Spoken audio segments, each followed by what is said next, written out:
Jere, Angie, hoy tenemos de invitado a Pablo Cosio, sí, que es sociólogo y que es integrante del Bloque de Trabajadores Migrantes, una organización de base, una organización de migrantes que lleva ya varios años, ¿no? ¿Cuántos años, Pablo? Y desde el 2017. Así que ya estamos pensando en la década. Estamos pensando, es verdad. ¿Cómo pasa el tiempo? Así que bueno, va a ser el invitado del día y parte de la mesa acá. En un ratito también nos vamos a conectar con Maxi Mendoza, que es director del portal y agencia Refugio Latinoamericano, este proyecto hermano que nos acompaña todos los martes. Y tenemos más también. Pero bueno, arrancamos, Pablo. Entonces, por ahí está bueno arrancar por ahí y que nos cuentes un poco por qué y cómo nace el bloque. Bueno, primero que nada, gracias por la invitación. La verdad que ahí venía hablando con Marco. Tenía ganas de venir hace tiempo, lo habíamos hablado. Y bueno, eso primero. El bloque nace en un contexto muy parecido al de ahora. Estaba el gobierno de Macri. Macri había reformado la ley de migraciones. En ese contexto muchas organizaciones nos convocamos, nos autoconvocamos, nos organizamos y conformamos diferentes organizaciones, dentro de ella el bloque de trabajadores y trabajadoras migrantes. Se tuvieron varias iniciativas, se hicieron unos paros migrantes, que la otra vez vi que estuvo Lila, que también les comentó sobre eso. Lila también es parte de ese proceso, Raúl, bueno, muchos compañeros y compañeras que nos formamos como al calor de esa lucha. Y después el bloque fue tomando una estructura propia, organizativa, y llegamos así. Estoy haciendo un recuento muy rápido, ¿no? Porque para no caer en la historia que también un poco es pasado, y también hay que como ver más de acá en más. Y así que ahí el bloque se conforma como una estructura de organización política y social, siempre desde la base de la independencia, la autogestión. Nunca nos posicionamos políticamente con ningún sector, entendiendo que la migración tiene como momentos en donde tiene auge y también se usa como variable de ajuste muchas veces, como chivo expiatorio, que está más trillado a esa palabra, sí, porque realmente sucede siempre. Te puedo frenar, sí, ahí un poquito porque esa definición, bueno, es interesante para los que más o menos conocemos del bloque, por ahí para profundizar qué significa esto de la definición política. O sea, es un ya de por sí una organización que se denomina bloque de trabajadores migrantes. No sé si hay tantas experiencias de organización transversal o de migrantes en un sentido sindical, ¿sí? Y después, bueno, tienen posturas políticas. ¿Qué significa esto? ¿Vos querés decir que no están vinculados directamente con un partido, que hay distintas posturas dentro de la organización? Hay distintas posturas dentro de la organización. Eso fue algo que siempre fue muy rico del bloque migrante, y que después la figura que se recalca ahí es la del trabajador-trabajadora. ¿Por qué? Porque básicamente nosotros siempre tuvimos la discusión, gracias a compañeros justamente de Bolivia que habían pasado por procesos, sus padres, de explotación en talleres textiles. Estoy hablando de simbiosis cultural puntualmente. Nosotros siempre tuvimos la discusión que más que migrantes somos trabajadores y trabajadoras. ¿Por qué esa categoría? Porque después uno lo ve en la subjetividad de los que nos autoidentificamos como migrantes, que es la siguiente. O sea, por más que nosotros vengamos de diferentes países, nosotros acá vivimos la realidad del pueblo argentino, entonces pensamos como el pueblo argentino. Entonces al trabajador migrante también le gustó Milei, a pesar de que Milei le dijo que lo iba a expulsar, que lo iba a criminalizar. Entonces ahí se encuentran como conjugaciones complejas, que por un lado sos trabajador pero también estás extranjerizado.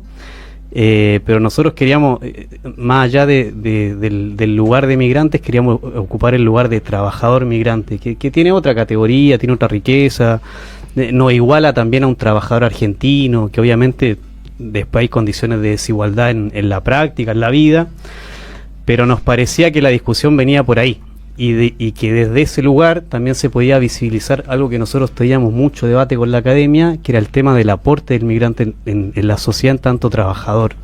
Porque, viste, hay pocos estudios de cuánto aportamos, cuánto contribuimos, qué roles ocupamos en la sociedad. Entonces era para dar esa discusión.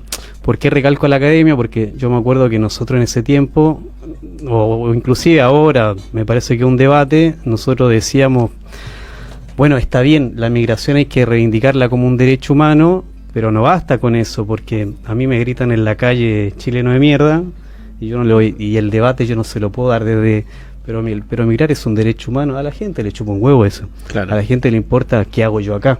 Entonces ahí hay que visibilizar qué hago yo acá. Bueno, yo trabajo, yo estudio, yo formo una familia, yo consumo, yo soy parte del aparato productivo.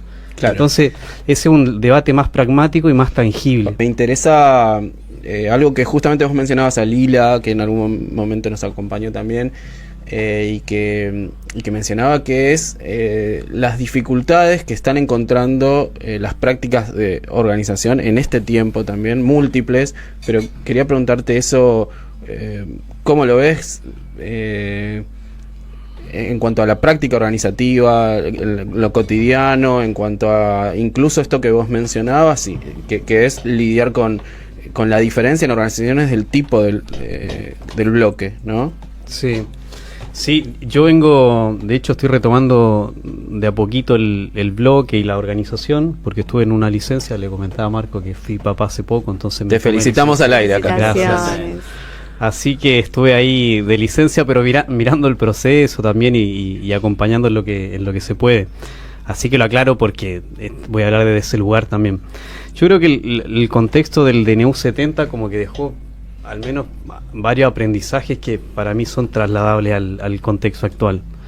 Porque el contexto actual para mí es mucho más grave. O sea, claramente la reforma del DNU 70 fue algo muy chiquitito comparado a esto. O sea, si uno ve las dimensiones de la reforma que hicieron ahora es mucho más grande, y el nivel de respuesta yo siento que es mucho más bajo, y creo que ahí ocurrió un proceso como de desmoralización muy grande. ¿Por qué?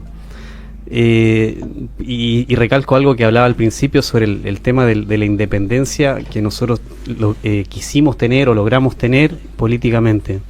Porque, por ejemplo, yo creo que hay que hacer una autocrítica muy fuerte dentro de la organización migrante y obviamente dentro de las organizaciones políticas, que yo calculo que se está haciendo, que el tema de sobre todo desde el lugar de migrante, no casarse con ningún partido político. ¿Por qué? Yo tengo mi ideología política, obviamente yo no creo en la política y demás, pero yo recuerdo a muchas organizaciones migrantes sacándose fotos con Alberto Fernández, y nos llenamos de fotos con Alberto. Nosotros siempre evitamos ese escenario de la foto con el funcionario. ¿Por qué? Porque el funcionario después te caga. O sea, literalmente es así. ¿A qué me refiero con esto? Cuando asumió Alberto Fernández y la principal demanda de la organización era la derogación del decreto, nosotros tuvimos 2 años mendigando que derogaran el decreto. ¿Y qué te decían en el gobierno de ese entonces? Te decían: el gobierno está dividido. Te decían un 50% quiere derogar el decreto 70 y otro 50% lo quiere mantener. Y nosotros preguntamos por qué lo quieren mantener. Y porque la verdad que derogarlo ahora tiene un costo político muy grande. Y el tema era el costo político. Bueno, busquemos otro argumento. Y estuvimos 2 años en reuniones sumamente desgastantes para lograr que se derogara. Se deroga el decreto, y en esa misma derogación, no sé si se acuerdan, hay una parte que dice que se va a conformar una comisión asesora para la ley migratoria. Buenísimo, era una propuesta genial, a todos nos cerraba. Era como lo que tanto se anhelaba, que era una mesa interministerial sobre la migración y que se pudiera trabajar el tema de la migración para fortalecer la ley de migraciones. Todos esos los papeles hermosos. Sí, en teoría era el proyecto original de la ley que, bueno, nunca funcionó eficientemente. Nunca funcionó. Bueno, pero entonces teníamos un primer guiño que era buenísimo. Bueno, ¿qué pasó? Nosotros nos juntábamos con los funcionarios de migraciones. Bueno, pongamos en funcionamiento la comisión asesora. Estuvimos 2 años más para que se conformara la comisión asesora. El gobierno de Alberto, antes de irse, Florencia Carignano, firma que se conforme la mesa de trabajo que mencioné recién. Lo firma un día antes de que terminara el gobierno de Alberto. ¿De qué sirvió? De nada. Y perdimos tiempo y nos estuvieron bicicleteando en el aire un montón de tiempo. Entonces yo creo que por un lado ahí hay un aprendizaje. O sea, no hay que casarse con nadie, porque siempre, si uno mira no solo el caso argentino sino que el caso global, los migrantes somos variables de ajuste. O sea, políticamente es verdad que tiene un alto costo político ponerse la bandera de la migración. Entonces ahí uno tiene que ser como más inteligente en el diálogo, no regalarse y demás.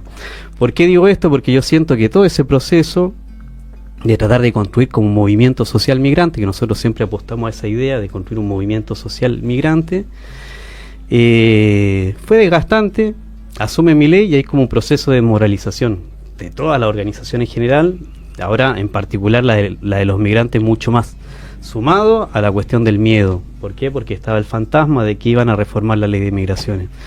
Bueno, yo creo que todo ese contexto, para mí el gran aprendizaje por un lado es ese, y por otro que hay que construir más conciencia, hay que construir más fuerza, hay que salir de esta cuestión naif que es el derecho por el derecho. Yo creo que también hay que aprender de que hay un discurso, lo que decía antes, nos falta visibilizar más a los sectores de los migrantes, nos falta visibilizar más lo que se hace, lo que construyen, lo que aportan. Porque claramente hay una derrota del discurso de los derechos humanos, y lo digo no lo digo alegremente, lo digo siendo objetivamente y dándome un baldazo de agua fría, de que yo creo que esa discusión a la academia se la ganamos, que es una discusión muy chiquita entre nosotros. Pero me acuerdo que la academia a nosotros nos criticaba mucho eso, de decir, no, pero ustedes tienen que apostar a los derechos humanos. No, sí, nosotros apostamos a los derechos humanos, pero nosotros también queremos ver que se visibilicen los aportes, que se visibilice el sector. No, bueno, pero eso es una reivindicación economicista. Es que la discusión actual es economicista, y yo creo que la realidad actual nos da esa reflexión. Estamos en un mundo netamente economicista, en donde lamentablemente el que nos sirve se desecha, donde lamentablemente los discursos y las reivindicaciones de los sectores tienen que ser muy concretas, tienen que tener un soporte, tienen que tener movimiento social atrás, tienen que tener un marco legislativo. O sea, estamos en un momento muy complejo, el mundo no ayuda, y bueno, el contexto argentino, lamentablemente, yo creo que lo que nos queda a los migrantes es esperar que este gobierno se vaya, que asuma un gobierno peronista y negociar nuevamente, pero negociar no siendo ingenuo y no vendernos para la foto, no vendernos para la gilada del bailecito, de la cultura, de la feria, porque si no vivimos la misma. Y perdón, te sumo algo que no voy a exponer a quién me dijo esto, pero a mí hace mucho tiempo una compañera... Karina, no. Una compañera muy referente de la academia, yo una vez le pregunté porque yo aprendí todo esto con el tiempo, o sea, yo también aprendí cómo funcionaba la movida de la migración, porque antes no me reconocía migrante, antes me reconocía como Pablo, el chileno que se vino a estudiar acá y soy un estudiante más. Construí la conciencia de sentirme migrante y trabajador y demás. Bueno, pero una vez una compañera muy referente de la academia me dijo, yo le pregunté, pero ¿cómo lograron reformar la ley de Videla a la ley de migraciones? Y ella con mucha honestidad me dice, yo te digo la verdad, la ley de migraciones salió de pedo, porque era post-contexto 2001, contexto de crisis, entró un paquete de reforma al Congreso y dentro de ese paquete entró la ley de migraciones, nadie la leyó. Y la verdad que yo quedé medio para adentro, siempre me quedó en la retina, pero después uno si entiende los discursos políticos, los sectores políticos, los programas políticos, es cierto, o sea, la migración siempre tiene que ganarse un piso porque es un sector no deseado, es un problema. Entonces, ¿cómo lidian los diferentes gobiernos con eso que ellos caracterizan como problema? Bueno, ahí es una disputa muy grande, siempre estamos un paso atrás. Está bueno pensarlo eso también, que fue parte de la estrategia legislativa también del contexto en el que se estaba viviendo, y la verdad que trajiste un montón de definiciones en poco tiempo. Perdón el sincerismo, espectacular, espectacular que trajiste un montón de esa realidad, un montón de definiciones para seguir hablando y sacando puntas. Yo te quiero preguntar, ¿dónde está el bloque? ¿Dónde funciona geográficamente? No, hoy en día estamos sin local. Teníamos un local ahí en el centro, mismo contexto de crisis, no pudimos sostener el local, así que hoy se están haciendo consultorías virtuales, se están articulando, hay una actividad por el 4 de septiembre de migrantes. La mayoría de los compañeros están en la Ciudad de Buenos Aires. En la Ciudad de Buenos Aires. ¿Vos allá también? Sí. Hoy fue un poco distinto el formato, pero también la invitación era formar parte de la mesa. Así que te agradecemos, y además en tus intervenciones nos dejaste un montón de conceptos, capaz que da para que vengas nos pongamos a discutir punto por punto todas las cosas que dijiste. No se queden con los titulares, sé que fui polémico en algunas cosas, pero todavía no hablamos de fútbol, ahí termina, sí, ahí al final de la conversación es ahí. Pienso lo mismo, pienso que sería bueno que tengamos un post elecciones también de análisis de qué pasó. Va a ser interesante. Sí. Tenemos nosotros la parada provincial, vendrá la parada nacional, pero en algún momento sería bueno también que nos juntemos más a enfocarnos estrictamente en esa parte de análisis. 4 de septiembre, Día del Inmigrante en Argentina. Quería preguntarte si como organización tienen planeado algo, alguna actividad, qué es lo que vienen haciendo. Sí, hay una actividad el 4, jueves, cae 4, sí. El jueves a las 18 horas en la Villa 31 se hace una actividad con un grupo de abogados, tienen vínculo con el hormiguero, con la red de migrantes y con CAREF. Se va a hacer un conversatorio, se van a hacer asesoría. Así que la fecha se va a conmemorar de esa forma, en un barrio, bueno, como la 31, que tiene mucha población migrante, y que básicamente es como bastante bastión de lo que sería como representar a un migrante en la ciudad de Buenos Aires, que eso está bueno. Y así que se va a hacer esa actividad en el marco del Día de los y las Migrantes. Una parte importante de la tarea de lo que hace el bloque, si uno debe presentar, bueno, esto es el bloque, además de algunas definiciones que nos diste antes, tiene que ver con esto, ¿no? Con la asesoría en distintos barrios de la ciudad de Buenos Aires y no sé si por fuera también. Sí, o sea, como les decía, lo del local, ahí medio que fue un momento de reorganización. Ahora se están retomando las jornadas territoriales. Nosotros siempre hablamos como del tema de no solo asesorar el trámite, sino enseñar a hacer el trámite. Usamos mucho la figura del promotor de derecho, entonces laburamos mucho tiempo con compañeras de varias villas, en donde básicamente era eso, no es que íbamos a la villa a hacer el Salvador Blanco, sino que íbamos a la villa a decir el trámite es así, las trampas de la página son así, y varias compañeras hoy en día asesoran a sus mismos vecinos y vecinas sin la necesidad de que nosotros estemos. Creo que eso fue como un modelo de lo que hablábamos antes, de que hay que construir fuerza, hay que construir conciencia, hay que hacer cosas pragmáticas y concretas, y creo que eso fue como una de las virtudes del bloque, o la vuelta que le dimos a lo que ya existía. Así que sí, el territorio es muy importante y bueno, espero que se siga creciendo. Después hay que remarcar algo con las elecciones. Es importante también lo que ha pasado este último tiempo. Hay compañeras que hoy en día son concejalas. Bueno, también estuvo, creo que María Alba acá en el programa, por lo que estuve chusmeando antes de venir. Esas son como conquistas sumamente importantes y creo que el camino va por ahí, a lo concreto, a que cada vez espacios de poder lo ocupen personas migrantes, y que desde ese lugar se haga como respetar lo que siempre decimos que queremos que se respete. Solo eso por remarcar en el contexto electoral. Si alguien está interesado en saber un poquito más, conectarse con ustedes, comunicarse, ¿cómo lo puede hacer? Redes sociales, Bloque Migrante, ahí está el Instagram, bueno, en verdad está más el Instagram, viste que el Facebook ya quedó como un poco desactualizado. Sí.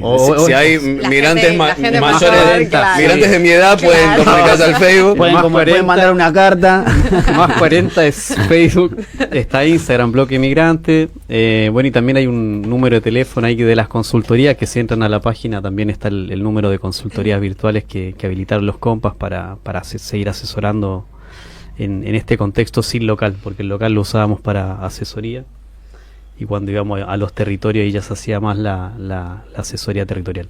Yo creo que han logrado algo que es muy característico de las organizaciones sindicales, y la particularidad del bloque de trabajadores migrantes también lo ha logrado, que es tener una sigla, ¿no? Que eso es muy particular, ¿no? Sí. Porque mucha gente los conoce con el BTM, ¿no? Se volvió una sigla. Es loco eso, sí, es verdad. No lo había pensado, ¿no? Pero bueno, hay una CGT migrante, podría decir, que es el BTM. Es que es una discusión. ¿Te considerás larga, parte ¿no? de los gordos? Exactamente. La burocracia migrante. No. Es verdad lo de la sigla. Ojalá Vamos. sí, ojalá siga.